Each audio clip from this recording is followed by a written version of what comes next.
So I think one of the traps that we can find ourselves in is that we keep trying to have a better past. We replay situations and scenarios and can end up spending a whole lot of energy trying to play out in our minds how things might have been different. If I just would have done this, if I just wouldn't have done that. We can find ourselves stuck in those woulda, shoulda, couldas. And when we fall into this, then our lives become stuck. Life doesn't work when we spin our wheels and spend our energy trying to redo our past, because our past is never going to improve. But our present and our future certainly improve when we are willing to turn loose our past. There was a story written about a woman named Marie Balter. And when she was about 17, she suffered from severe depression and a panic disorder. She was misdiagnosed at the time with schizophrenia and was committed to a state mental hospital. And there she was confined there for about 17 years of her life. But with the help of her friends and her support system and a belief and strength in her faith, she was finally released. And she was determined that she was going to recover and rebuild her life. It was a very painful and gradual process, but she was determined. She got an apartment, eventually got married, earned a degree in psychology from Salem State College, and a master's degree from Harvard in administration planning and public policy.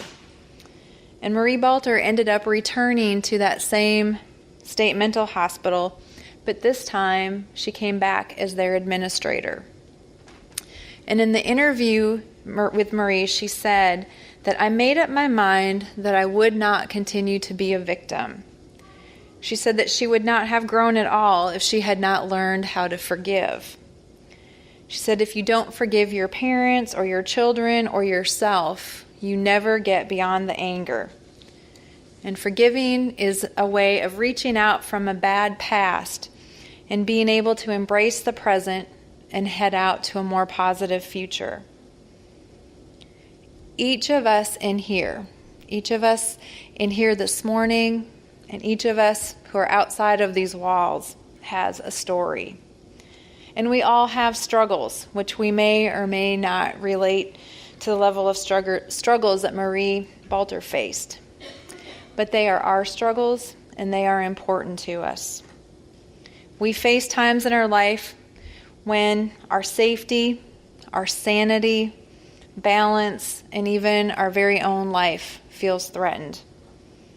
And our reading from Romans this morning touches on one of our greatest and most primal fears, that fear of being left alone and deprived of the ones who love us.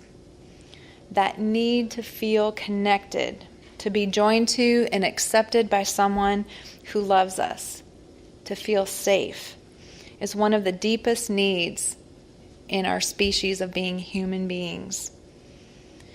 And I think that is one of the reasons why we tend to latch on to stories like Marie Balter's, because we see in these stories where our worst fears are realized, and we root for these people because we are simultaneously grateful that either it is not us in this predicament, or we find hope that we can face those things in our own lives with a bit of grit and grace. So we all know that we live in a broken world, and oftentimes it's a dangerous world where accidents happen and where hurt people end up hurting people. And if absolute safety is our goal, then we're going to be in for a lot of disappointments. We also have difficulties of our own making. Our lives are affected by mistakes, poor judgments, and decisions of other people. And there's brokenness in this world that brushes up against our lives at unexpected times. We are not always able to control the forces that cause us grief and pain. No matter how hard we try or how careful we may be, we cannot avoid suffering, pain, and sorrow. And I think that one of the greatest battles in our lives is not with these forces that lie beyond our control, as frightening as they may be. Our greatest battle is often within ourselves. Most of our perceived defeats and struggles come because we have not yet learned to discern between what we have control over and what we don't have control over.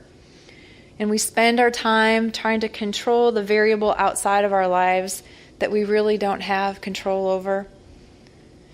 And sometimes I think that's because it's pretty humbling to have to take that journey inward and start focusing on what is going on inside of us. We can seldom control what happens to us, but we have a tremendous margin of control over how we respond to what happens to us. And I think a key piece in discerning what we have control over and what we don't is also recognizing and accepting that we don't have to do it all by ourselves. When Marie Balter got out of the hospital, she had some choices to make. If she had chosen to direct her energies towards the injustices of what happened to her and settled into the anger and resentment, she may well have gone back to that mental hospital, and not as an administrator, but once again as a patient. She struggled to practice and live into forgiveness rather than seek revenge. She worked to improve herself and worked on becoming healthy rather than to tear down the people who had harmed her. She could not change what had happened in the past, but she could control how she responded to what happened. And this was the key to her recovery and to her return to becoming an administrator in that hospital. I think this also sounds like step 2, believing that there's something greater in her life that would help restore her sanity. Richard Rohr describes step 2 as a surrender of faith. It is an extended journey, a trust walk, a gradual letting go, an unlearning and handing over. No one does it on the first or even second try. To finally surrender ourselves over to healing, we have to have 3 spaces opened up within us: our opinionated head, our closed down heart, and our defensive and defended body. I think one of the most dangerous developments in our lives is our compulsion towards perfection. This usually begins with the perception that the more perfect we are, the more people will love and admire us. The more perfect we are, the more control we will have over our lives. And sometimes it doesn't even seem to matter that the very premise of this perception is untrue. We may feel like people will first admire perfectionism, but in reality, people tend to fear a person who presents as perfect. The compulsion to perfection has an illusion at the end. It is an illusion to think that people will love us more if we are perfect, or we will be accepted more, and it is an illusion to believe that it is possible to be perfect. It is an illusion to believe that if we strive for perfection, we will have control over our lives. And really, when we think about this, think about who you have gravitated towards to seek out help, who you have found yourself wanting to spend time with, sharing your story, listening to theirs. I'm going to guess that it's not from those people who have put on an air of perfection, but more than likely, it has been those who have acknowledged their imperfections and offer support and guidance through their brokenness and not the illusion of perfection. Those are the people that we tend to gravitate towards to seek out help and guidance and support, because they are more open with their hearts and their minds, and we can feel it and we know it. For many of us, the battle within is the battle to forgive ourselves for not being perfect, to forgive ourselves for the expectations that we have placed on ourselves and the way we thought our lives should look. It is an internal battle based on our attitude towards ourselves much more than what anyone else has placed on us. There's another battle that's often externalized, but really it's part of our internal struggle. And it has to do with how we respond to the wrongdoing of others.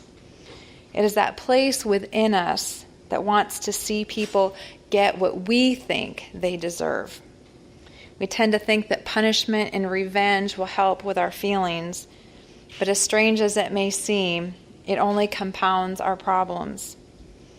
And as difficult as it can be to fully embrace and practice, it is only love and forgiveness that will properly settle that issue so that we can get on with our lives without letting their lives stand in the way.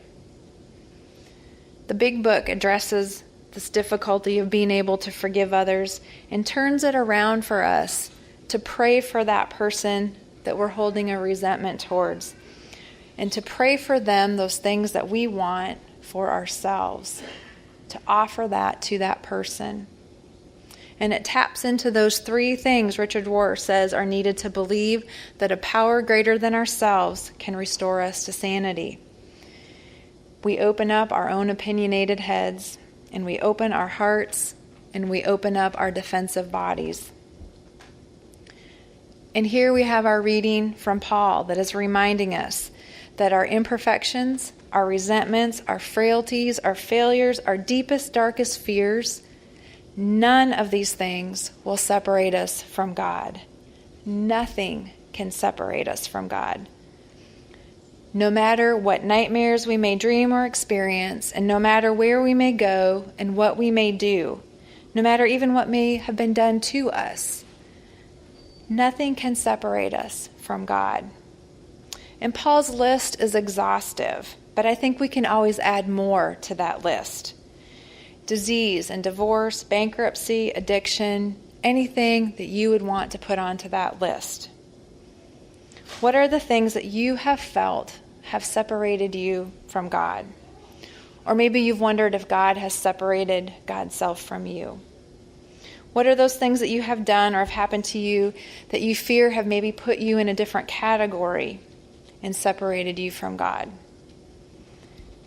I want to ask you to take this time, this opportunity to draw on that courage deep within and name those darkest fears to yourself, to acknowledge those darkest fears, and hear this in response. Nothing will be able to separate you from God. This disease of addiction has the ability to convince people that God has abandoned them. But nothing, neither death nor life, no rulers or things present or things to come, or anything else in all of creation will be able to separate us from the love of God. Nothing. In order to really accept this kind of love, I believe that it is necessary for us to give our best efforts into living into a relationship with the God of your understanding and live into the guidance and suggestions of the 12 steps. When we are willing to build our relationship with God, and when we can allow our faith to rule our lives so that forgiveness and love have dominion over our inclination of bitterness and revenge, we also will recognize that we need the help of others. We won't try to go it alone. We need the help of both the human and the divine. And it is such a joy to be able to find community like we find in this fellowship, where grace and love and service come together, and where pretension and judgment are seldom seen. It is my hope and my prayer for you that you will find that kind of community within the 12-step community and within whatever spiritual or faith community you seek out. We are greatly empowered when we believe that someone else is pulling with us and for us. We don't have to go it alone. There is help, both human and divine, when we open ourselves up to receive. Because it is in those deepest, darkest moments when God is there to hear our deepest needs, even when we don't have the words to put to our fears. God knows. And when we allow this program to guide our lives, we will find hope and strength to continue our journey. And we know then that we don't have to handle the big issues and the big battles alone. God is with us to begin the process of forgiveness for those things that are too heavy for us to carry or feel too serious to let loose. God and this program are there to teach us to love the people that we don't like. And sometimes that means learning to love ourselves. And when we reach the margins of our strength, God gives us loving friends and the people in this fellowship to continue to help and guide us. Amen.